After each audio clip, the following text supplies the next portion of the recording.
Hello. Welcome to Dorset Council's Facebook Live session on our budget and our council tax.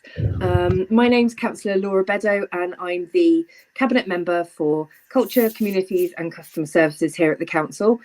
Joined this evening by Aidan Dunn, who's the Director of Finance, Councillor Spence Flower, who is the Leader of the Council, and Councillor Gary Suttle, who does the money.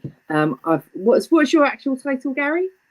Finance. Well, I'm a portfolio holder for finance and corporate strategy, isn't it? Okay, it is. I might have other titles, and people have been known to call me other things, but I think I'll stick with that for the time being. No, that's perfect. We'll stick with that. So thank you. So thanks for joining us. And what we've got are some questions that have already been sent in, which is great. Thank you. And also you can pop any of your questions that might occur to you as we're talking into the comments. If there's anything that we need to give you a bit more information on, or anything that might be a bit personal, you can always just drop us a message on Messenger, and one of the comms team will get back to you, and then we can take it forward if we need to do that. We will be doing this session for about 45 minutes or until we've run out of questions. You can obviously watch it back on Facebook, but we will also stick it on our YouTube channel tomorrow. So if you want to watch it back, that would be great. Bear with me. I'm just going to go to one of our questions. So let's go to a question that has come in already from Zoe. And I think this is a really good elephant in the room type of question to start with. So why is council tax for Dorset one of the highest in the country and set to increase again? Now, there's a lot to unpack in that question. Spencer, do you want to start? Why are we so high? Because we know we're up in the top 10. Yeah, and it's not a place we want to be, but we've had historically most of the Shire councils, including Dorset, have been poorly served with government funding down the years, and as a result of that, we've depended quite highly on the local taxpayer, and it's an ambition we've got to try and ease our way away from that. Hopefully we are going to be down. We want to be ambitious enough to be out of the top 10. That's that's one of our goals at the moment, and our budget, I think, that was coming through will reflect that. But yeah, and it's not an enviable place to be. But at the end of the day, we've got key services to offer people, and all of us on this call appreciate how important that is in terms of the well-being, social well-being of the people of Dorset.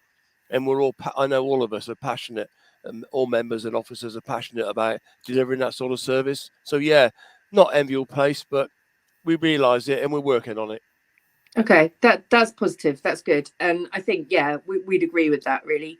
I definitely would agree with that. We don't want to be one of the highest. And actually, you do communicate quite often to ministers in government about, the money that Shire councils get or don't get. I've lobbied very hard, as you know. Gary and I and Aidan, we've put letters together, and we've written to enable me to write to Secretary of State and ministers and Chancellor of the Exchequer and so on, and through our Dorset MPs. We've shown, and I know that quite recently, I think, before the last settlement that came out in Parliament, and a couple of our MPs did, in fact, speak in a debate about local government funding, and I think we were all very grateful for that, because this sort of stuff gets into Hansard and it becomes something that we can rely on, and it's getting that message about Dorset into the ears and thinking of those in Westminster. Yeah, absolutely. Okay. I can see some comments coming through. That's cool. Right, I'm going to go to the next one, which is Laura. Wondering, is it worth? Local government finance is fiendishly complex. Is it worth me sort of setting out a bit of a scene, an intro, as it were? It really is. And actually, this is Aidan's really subtle way of going, despite having a little rehearsal. And I remember to introduce everybody. I just forgot that Aidan was going to just give us a little overview, so we all know what we're talking about. I'm really sorry. No. That's great. Thank you. At least everyone can tell it's not polished and rehearsed now. We'll have to see what we can do with the editing suite later. Absolutely. Brilliant, thank you. So just to clarify my role, so I'm the Aidan Dunn, I'm the finance director for the council. So I'm an officer, an employee of the council rather than an elected member. So my role is to provide advice and analysis and support for all the councillors that are the decision makers for the council. So what's happening at the moment is we're at a really important stage of the budget setting process. We have to have agreed our budget ready to go for the 1st of April next year. And what we did on Friday was to publish our budget proposals, or the council's budget proposals for next year. And those budget proposals are going to be discussed in Cabinet, so with the senior councillors next week. And then, date for your diary, Valentine's Day, the 14th of February, the full council discussion about the budget. And that's why it's so crucial that we talk about some of those assumptions in the budget today, because it's going to impact on our residents. So what we've been doing over recent months is trying to draw our best judgment about the assumptions for next year. So sort of thinking about inflation, thinking about how many people who are going to need social care support from us, be they adults, be they children, how much that's going to cost. We've been looking at ways the council can spend less money, make savings and efficiencies, and also been waiting to find out how much money the government's going to be giving us, as Spencer was outlining earlier. So we've pulled all that information together, and our best assessment is next year we think we need to set a budget of about £347 million, 347, and that is more than this year's budget. It's about 8.4% more next year than this year. So that's less than inflation. Inflation's running around about the 10% mark. So it's less than inflation, but nevertheless, it is an increase in funding coming through a combination of areas. The most significant area of funding, as Spencer's just outlined, it comes from our residents, it comes from council tax. So 292 million is going to come from council tax. And as Spencer was saying, that we will have to put council tax up next year, 2% increase for council tax, then 2% further, specifically for social care as well. So 292 million from council tax, 50 million will come from our local businesses, so business rates, and government grants going to total about 5 million. And this is where it's the frustration for us. We don't think that that's frankly fair compared to other councils, given what we've got. So that's where the money's coming from. Where we're spending it, where we're going to be spending or proposing to spend that 347 million, the vast majority of it, over 200 million of it, will be on social care. So for our vulnerable adults, for our vulnerable children, and supporting those people.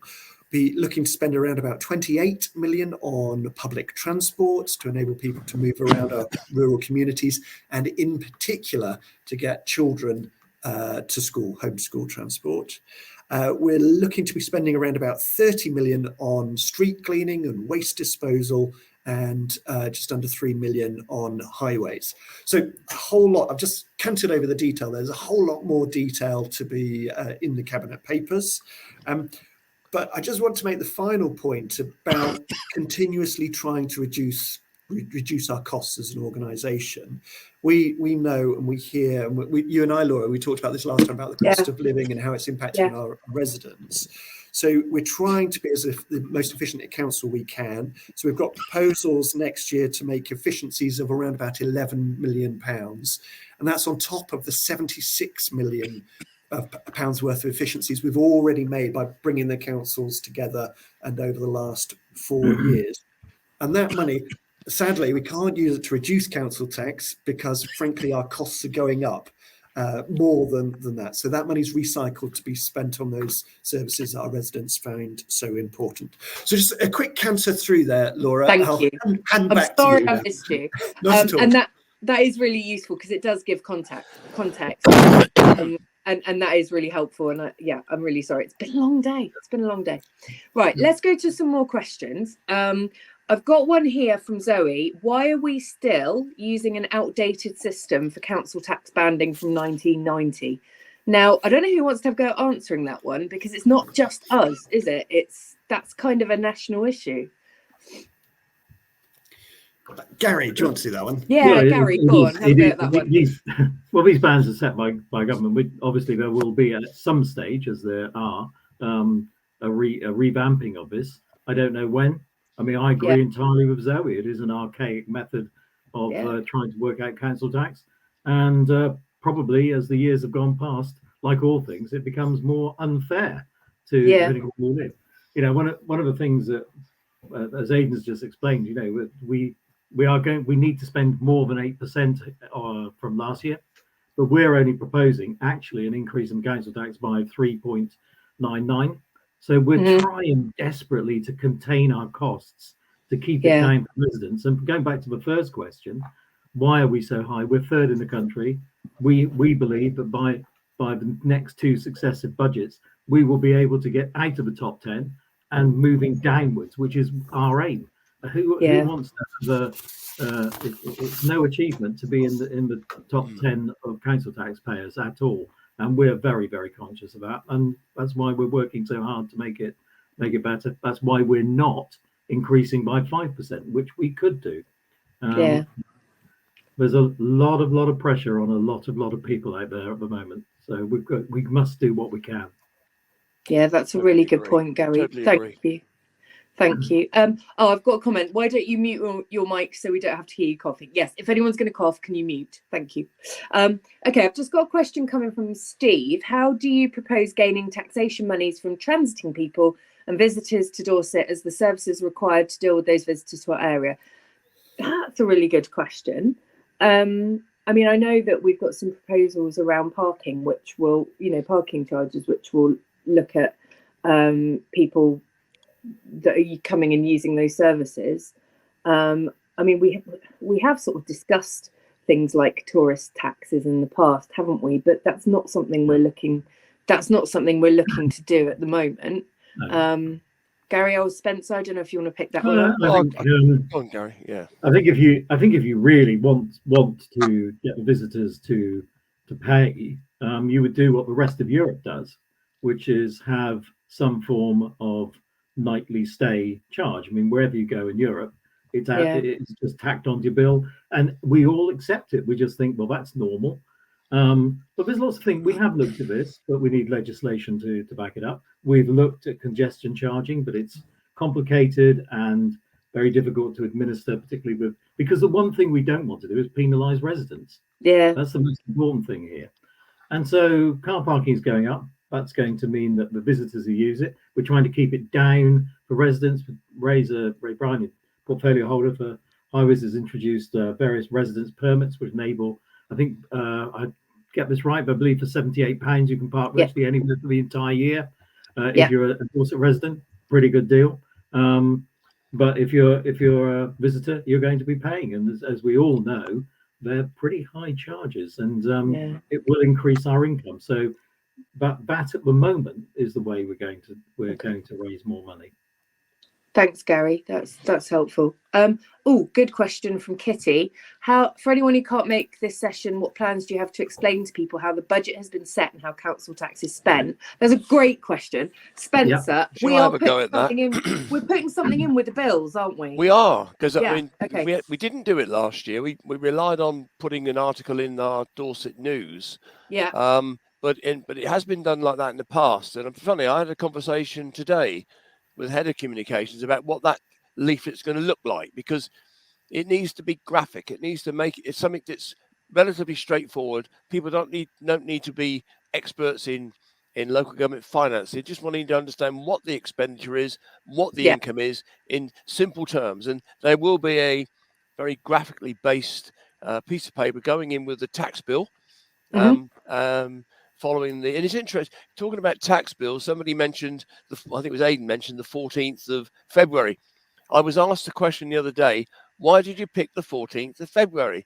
And I said, well, I didn't. Legislation did, because if you work back from when you have to issue the council tax bill and you work it backwards, you arrive at the 14th of February, because should in an unlikely event we don't agree the budget on the 14th, we got to do it again a week later.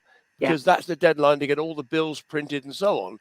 The work that Aidan and his team will be doing So we didn't pick the 14th. I think I looked at 2024 and it's the 13th. So it's Valentine's Day is what it is.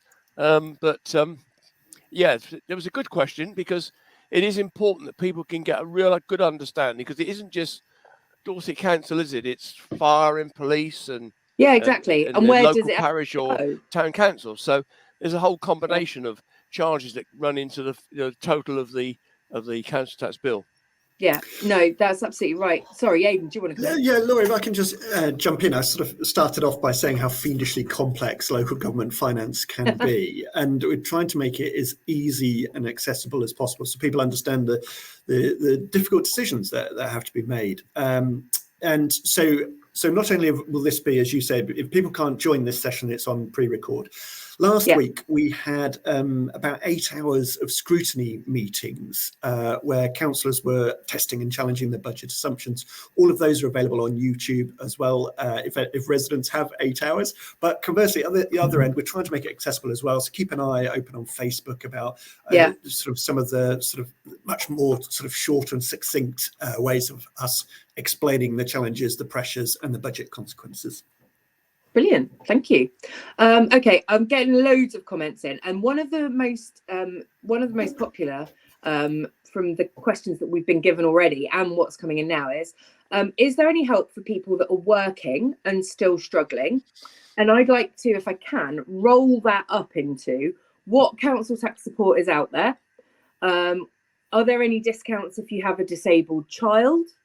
And why do single households only receive 25% discount? So what's out there to help people if they're struggling with their council tax bills? And do you get discount if your child has a disability? Gary? Yeah, you do get a discount. You get 25. I believe you get 25% discount if your child has a disability. You should apply for it. That can be back if you haven't had it. It can be backdated.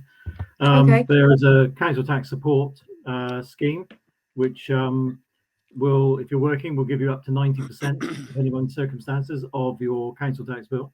And what we're just about to do, actually, because these are trying times for everybody, we're going to review that, and with a view to trying increasing it. Like all things, doing that costs money. So for every 5% is about 200, 250. Aidan, you probably know the exact figure, but I believe it's about 220,000+ if we do that. And obviously that means other council taxpayers have got to support that. But I don't think it's a bad thing. It's sending the money where it's needed, desperately needed. One of the questions, just a very quick one, is doesn't matter, you're going to put it up 5% anyway? No, we're not. No, we're not. Well, we don't want to, no.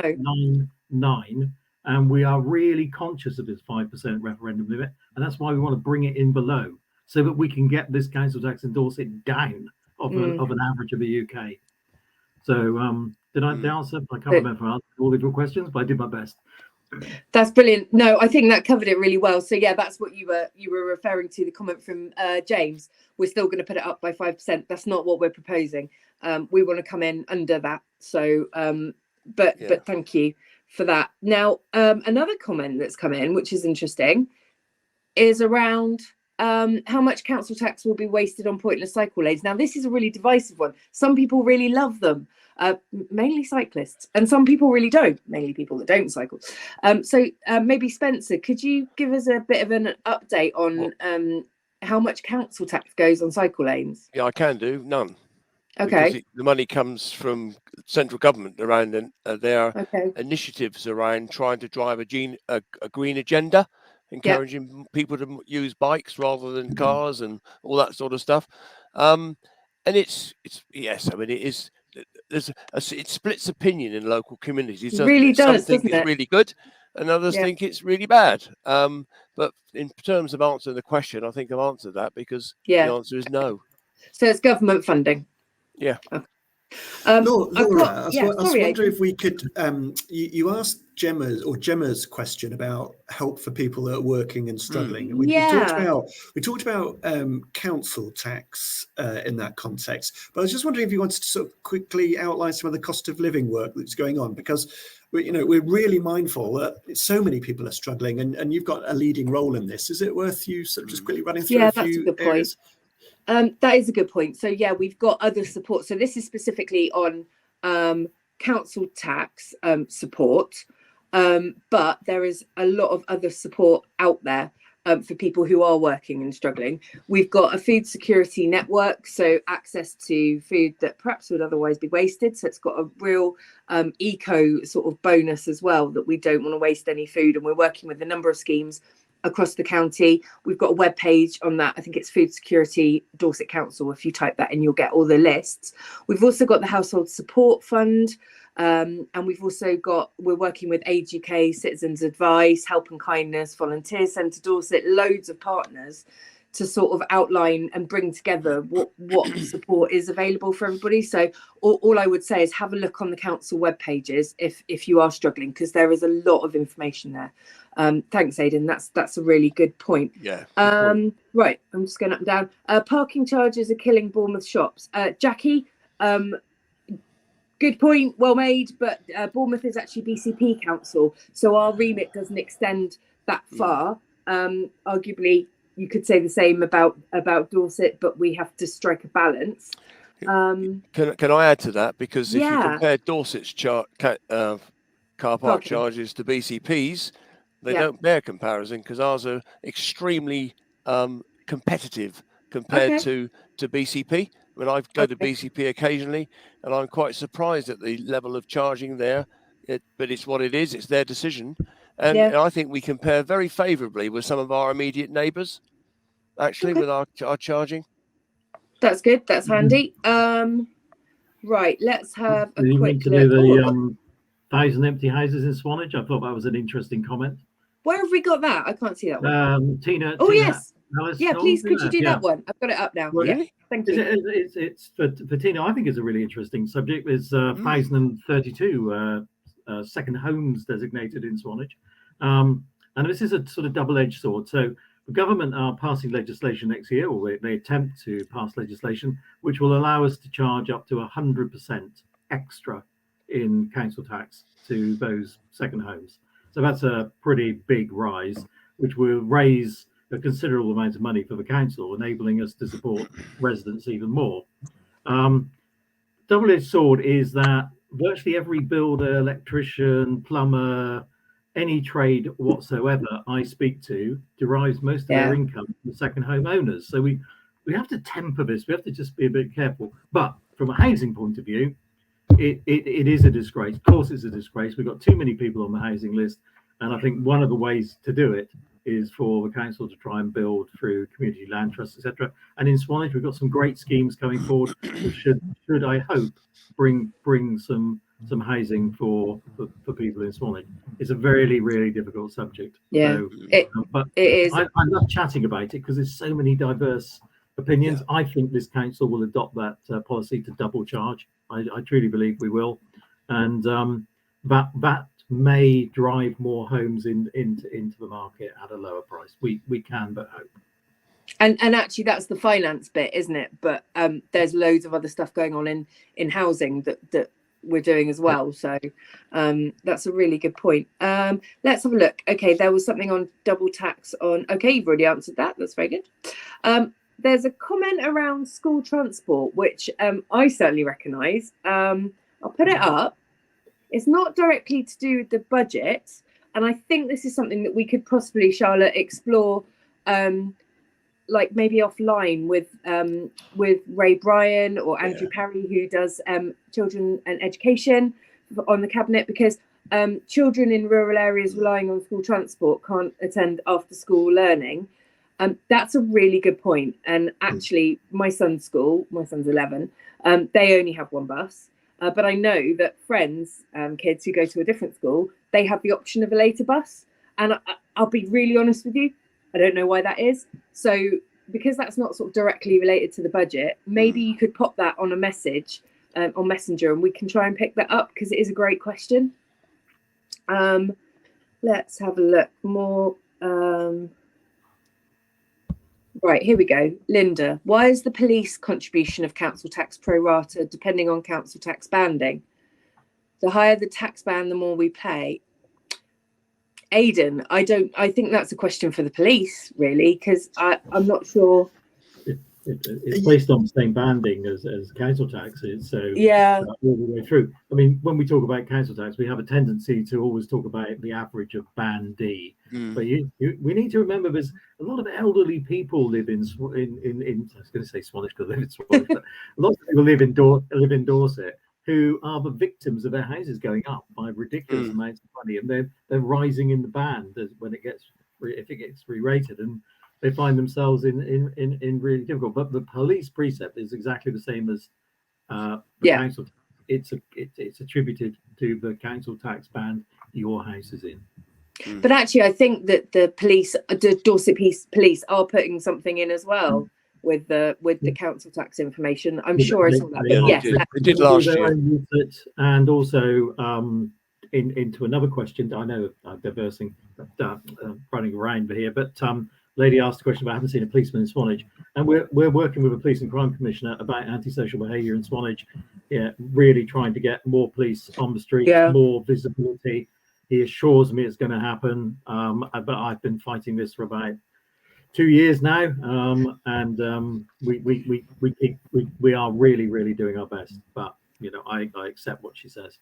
Yeah. Okay. We're getting some questions in about bus services supporting the green agenda.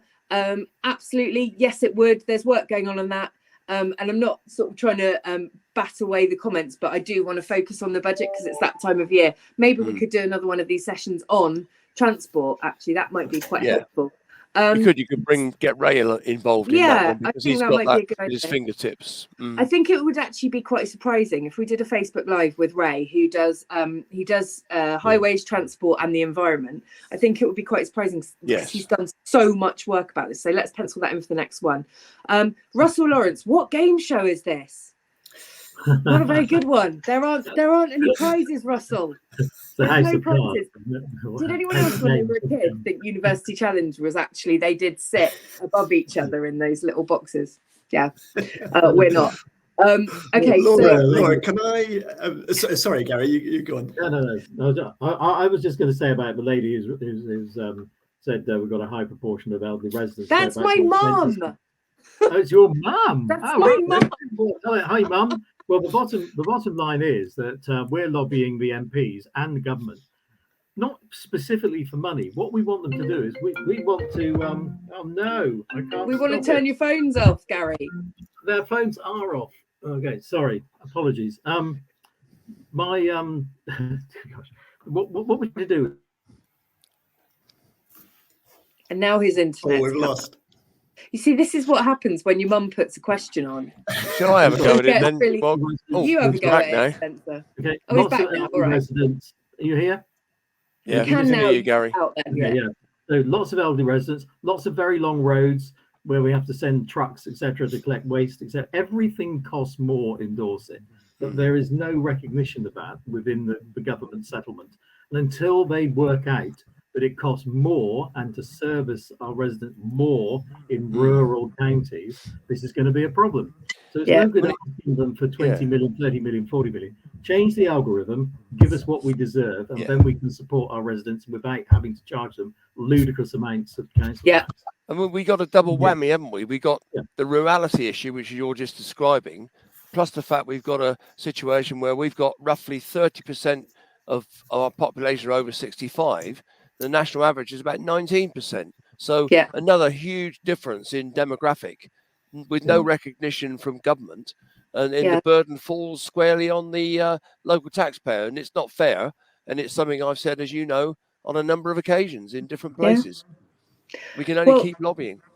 This is true. And I didn't put my mum up. She wrote that all by herself. Well, it's very good to tell mum. Yeah, well done, mum.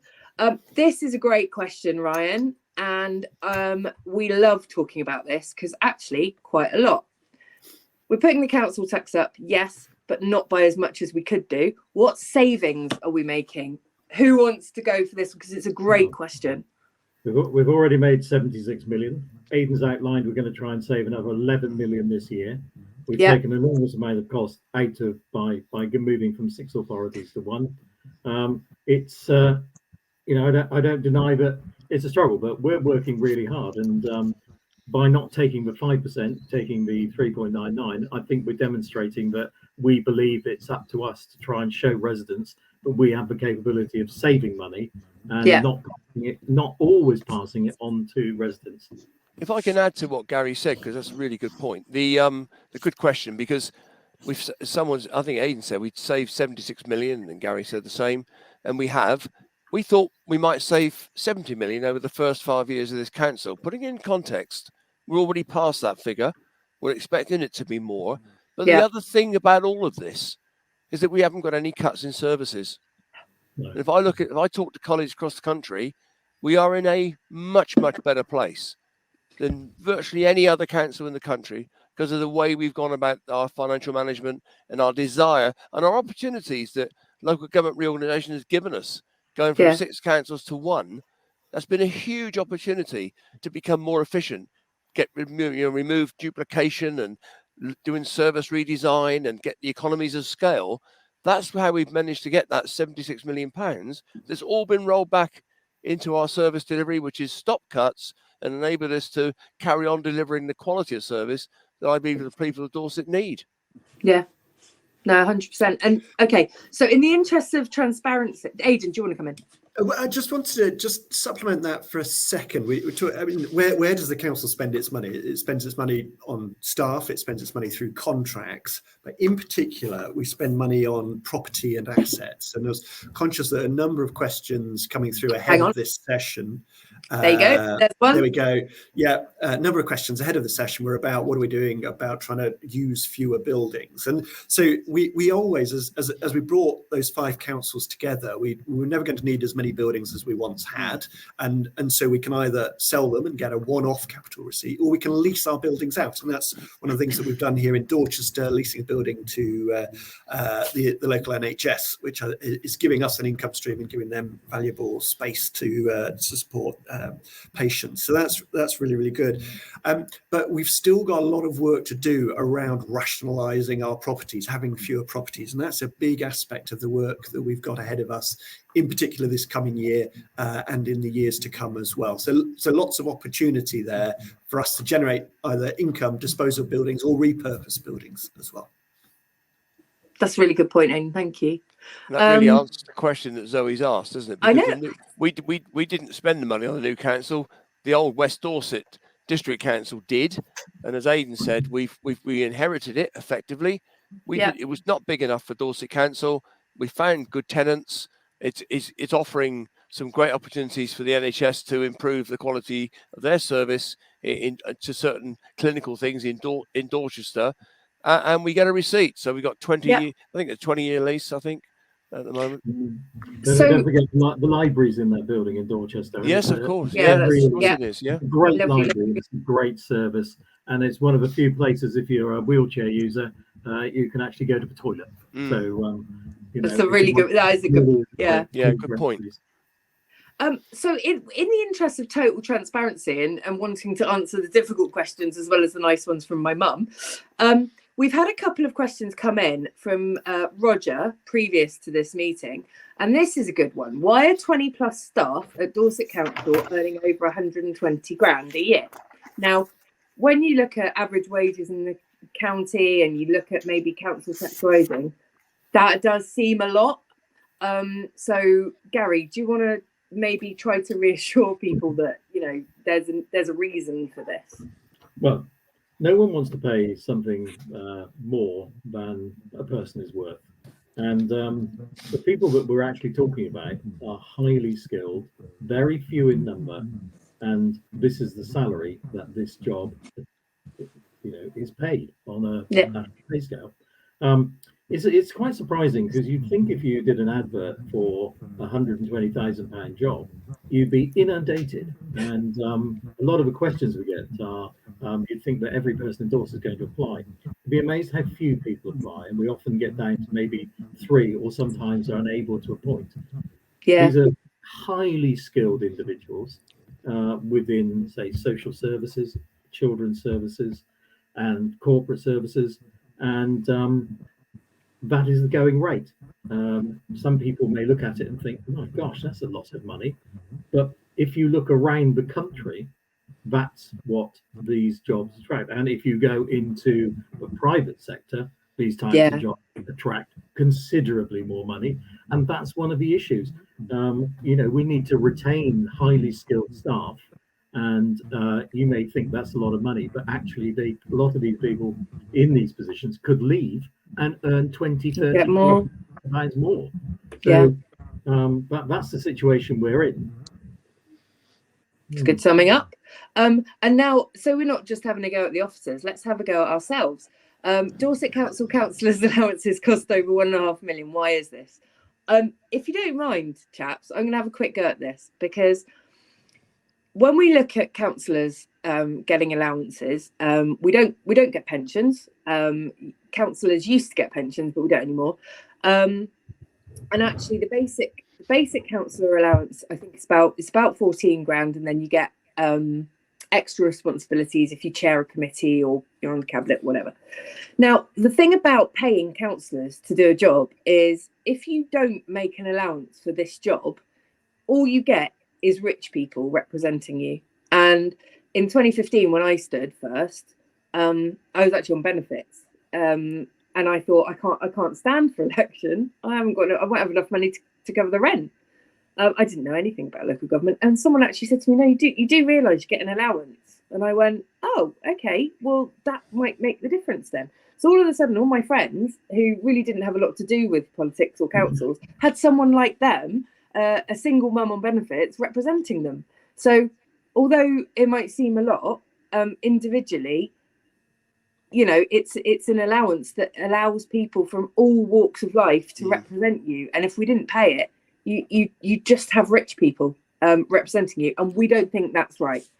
So I'll go back to the comments. Look at this, Tina. I like Tina. Thank you very much. Refuse collections, excellent. That's lovely. Thank you. Now there's a question coming about lots of new housing but no infrastructure. Cllr, also in Blandford. We do have mechanisms where infrastructure needs to be built into a planning agreement, but this is such a can of worms and such a big issue. Do you think we could maybe do another live about this? I think you could. That's a completely different topic on its own, to be honest. Because if we get down to that, it is worth an hour on its own, I think. Well, it is, and it's we're in the process of producing our first local plan for Dorset Council, having inherited the plans from all the districts prior to 2019. It's going to be another couple of years before we're in a place to send it to Secretary of State for an examination in public, and then it will be adopted. And I've been quite involved in that, as you know, in recent past. I reckon, that you could make this a separate topic. Okay. It's interesting for people. They want to know where their living is going to look like in the next 20. Well, in fact, we're looking at a 30-year plan, because it's important you look that far ahead. And it's not just about throwing houses up; it's about making places that we actually want to live in. Yep. So it's so much more. So okay, so we've got travel and environment, and we've got planning. So we'll stick those in the diary. I've got a really interesting comment here from Sheila. Back on council tax. We live in an unadopted road. We've no street lighting or drainage. So why should we pay full council tax? Hands up. Who wants to answer that one? Yes, I live in an unadopted road. Yeah, I live in an unadopted road, and I have to pay full council tax. It's an absolute disgrace, Sheila. I agree with you. But joking aside, obviously we choose to live here, and you can ask the county to adopt your road. It's brought up to standard. Very, it's one of those difficult subjects. It's about where you live, and it's more of a sort of personal choice. But I do understand saying, but we still collect the bins, etc. from there. We do still collect the bins, and I'm just thinking as well, because the bulk of our spend is on social care. So actually, I know that from speaking to Ray Bryan about highways and things like that, highways actually brings in the same amount of income, doesn't it? That it costs. So it's cost neutral to the council. Am I right, Aidan? So highways is 50. It costs a bit. Money. It's about 2.7 million cost. Overall, but in comparison to what they spend, which is heading towards 60 million, they do Great job. So actually, if you live in an unadopted road like we do, like Cllr does, what we're trying to say is you're not missing out on that much out of the council tax, because the bulk of it goes on social care, and and your bins are still getting collected and things like that. Yeah. Okay. Right. I've got one from David Hollister. Yeah. Hi, Spencer knows the answer. Spencer actually has got a good answer to this, because I think we're talking about a possible change in legislation to deal with it. Yes, there is. I think we are. Again, it's really linked to the conversation around planning, but one of the challenges we've had in recent years is there was a change some years ago so that viability became a material planning consideration, and as a result of that, some of the obligations that were in development plans for a percentage of affordable housing, the developer would come back and go, "Oh, I can't make it work anymore. Here's my spreadsheet," and district value would get involved, and then and sadly, too often, the affordable housing element of the development disappears, and we've had recent examples of that. And I think that's been recognised by government in conversations I've had with Michael Gove and others. And apart from sort of changing the methodology around the development of the plan, there's a recognition that probably the onus ought to be placed on the landowner rather than the developer when it comes to viability. If there's an issue about viability, I believe that's the way it's going to go. And I think there will be some changes to legislation coming through I think it's in the Levelling Up Bill. I think it's in the Lords at the moment, waiting for it. And then it'll hopefully get royal assent in April. And then we can all start using it, and maybe we can bring some better outcomes. Yeah, so incredible frustration for most residents when you see, as we did in Swanage, fought very, very hard to keep the affordable housing at the old St Mary's School site. We lost because the developer could only make £800,000, and obviously we're very sad for the developer. But the problem here is that the amount of money that they're paying for the land, this shouldn't be part of a calculation. It's not our fault they're paying for the land. They should provide that, because that's what we agreed.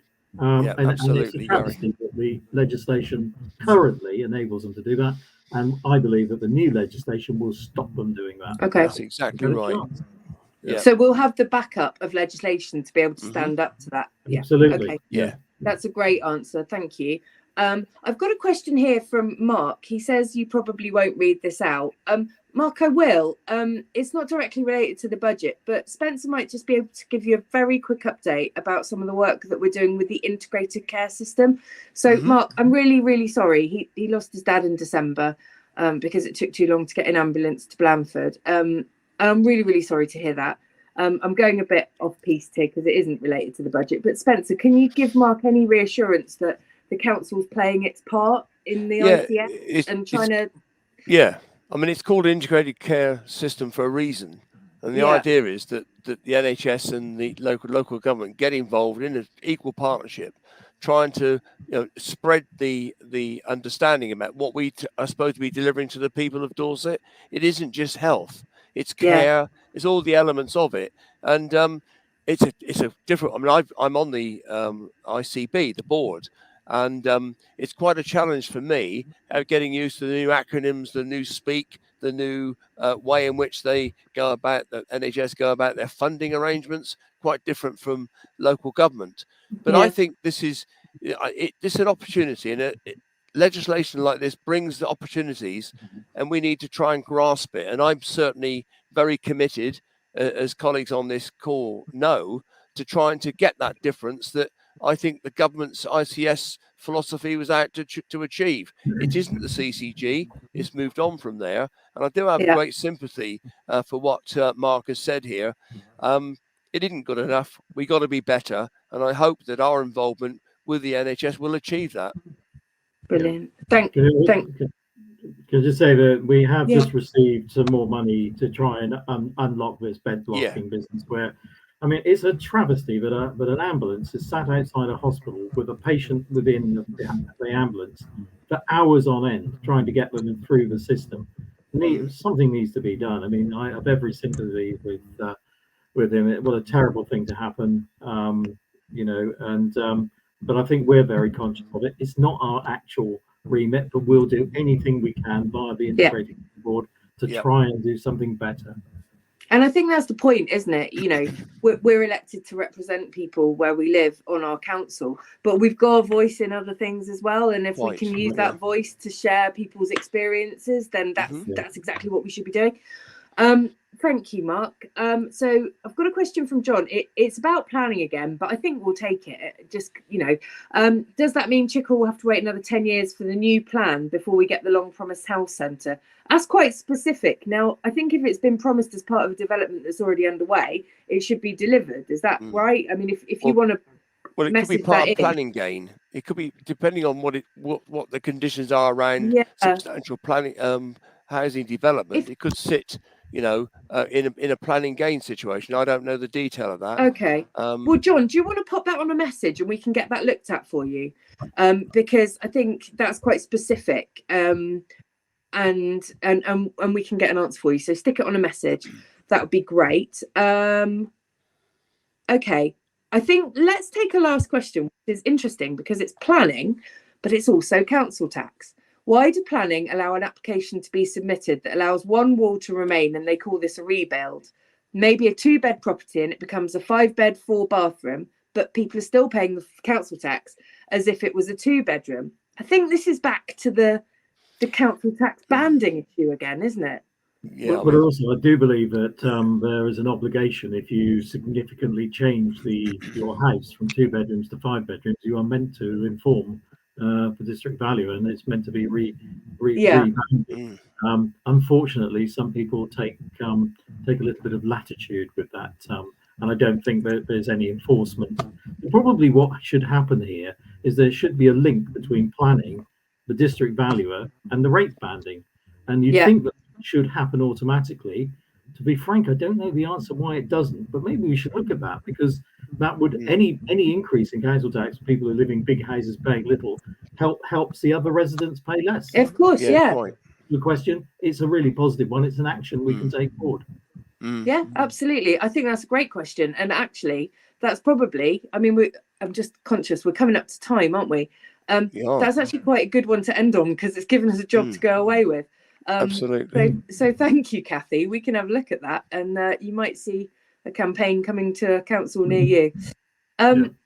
So I'm not seeing any more. I'm not seeing any more budget-related comments coming up. The health centre in Cllr, again. Unfortunately, you've got the wrong people on the session. That, you know, if we had David Walsh, he'd probably know the answer. But we'll do another one. We'll find the answer. Well, we can find the answer to that, but we can actually do another one on planning as well. And I think you've given us some great ideas. You've given us some great questions. Hopefully, we've given you just an idea of what the people that represent you and work for you are doing around your budget and some of our plans and hopes for the future to get out of that top 10. That's what we want. Hopefully you found it useful. We'll do another session soon, maybe buses or planning.